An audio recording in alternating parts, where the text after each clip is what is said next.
നമ്മുടെ സ്ഥാനാർത്ഥിയുടെ വരവാണ്.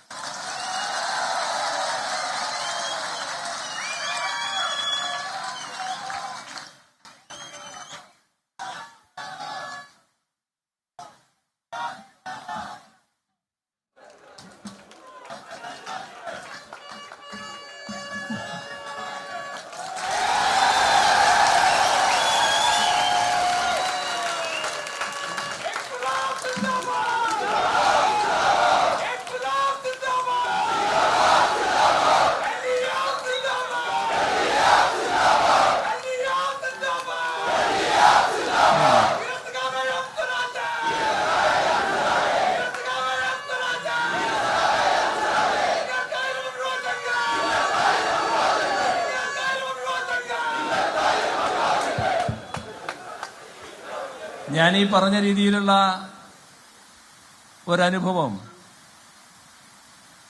LDFന്റെ കാലത്തുണ്ടാകില്ലല്ലോ.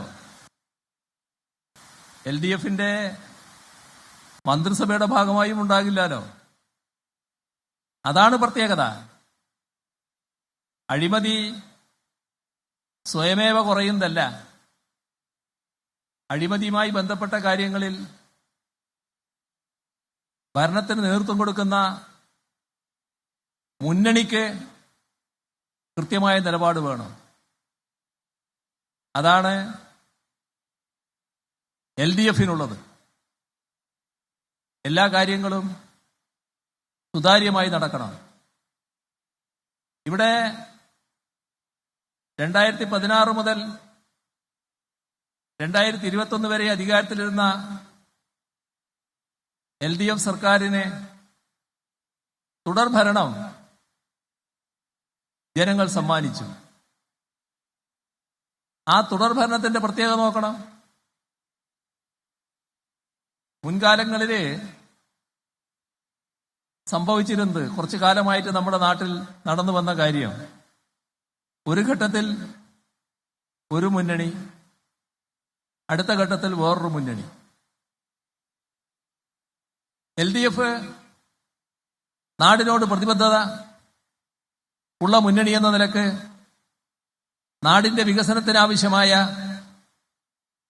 ജനങ്ങൾക്ക് ഏറ്റവും ഉപകാരപ്രദമായ പരിപാടികൾ മുന്നോട്ട് കൊണ്ടുപോകും. തൊട്ടു പിന്നാലെ UDF അധികാരത്തിൽ വരുന്നു. UDFന് മൊത്തമായ ഒരു സമീപനമുണ്ട്. അതിലുള്ള കക്ഷികൾക്ക് ചില പ്രത്യേക സമീപനങ്ങളുമുണ്ട്. എന്താ പിന്നീട് സംഭവിക്കുന്നത്? തുടർച്ച നഷ്ടപ്പെടുന്നു. വികസന കാര്യങ്ങൾ അതേപോലെ മുന്നോട്ട് പോകുന്നില്ല. ക്ഷേമകാര്യങ്ങൾ അതേപോലെ മുന്നോട്ട് പോകുന്നില്ല. എല്ലാറ്റിലും തകർച്ച സംഭവിക്കുന്നു. അതോടൊപ്പം തങ്ങളുടെ വിഹിതം ഇങ്ങോട്ട് പോരട്ടെ എന്ന രീതിയിലുള്ള അഴിമതിയുടേതായ ഭാഗങ്ങൾ പെരുകുന്നു. ചുരുക്കത്തിൽ നാടിന്റെ പുരോഗതി തടയപ്പെടുന്നു. നേരത്തെ നല്ല രീതിയിൽ മുന്നോട്ട് വന്നത് അതേ രീതിയിൽ തുടരാതെ സ്തംഭനത്തിലും കാലത്തിനനുസൃതമായ പുരോഗതിയില്ലാതെ പുറകോട്ടടിച്ച നിലയിലേക്കും എത്തുന്നു.